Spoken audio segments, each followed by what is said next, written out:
इंदापुरातीलच मदनवाडीमध्ये पावसानं हाहाकार केलेला आहे। अचानक आलेल्या पाण्याच्या प्रवाहात जनावरं वाहून गेली आहेत। 4 मोठ्या गायी, 2 वासरं शेतकऱ्याच्या डोळ्यात देखत वाहून गेली। अतिवृष्टीमुळे शेतकऱ्यांचं मोठं नुकसान झालेलं आहे।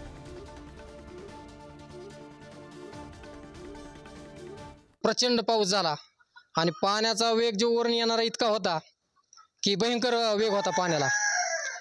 आम्ही काही गायी गावकऱ्यांच्या मदतीने वाचवल्या, पण पाण्याचा प्रवाह म्हणजे 5-5 मिनिटाला इतका वाढू लागला की आमच्या डोळ्यात देखत गाय 4 गायी आणि 2 वासरे वाहून गेली। इतका भयानक मदनवाडी गावामध्ये आणि मदनवाडी परिसरात पाऊस पडला की पावसाचा इतका मोठा पाऊस पडन असा शेतकऱ्यांना आम्हाला अंदाज आला नाही। तील जवळजवळ 20 गायी बाहेर काढण्यात आम्हाला सर्वांना यश आलं, पण दुर्दैव असं की 6 गाया ह्यांच्या आमच्या डोळ्या देखत सर्वांच्या डोळ्या देखत वाहून गेल्या।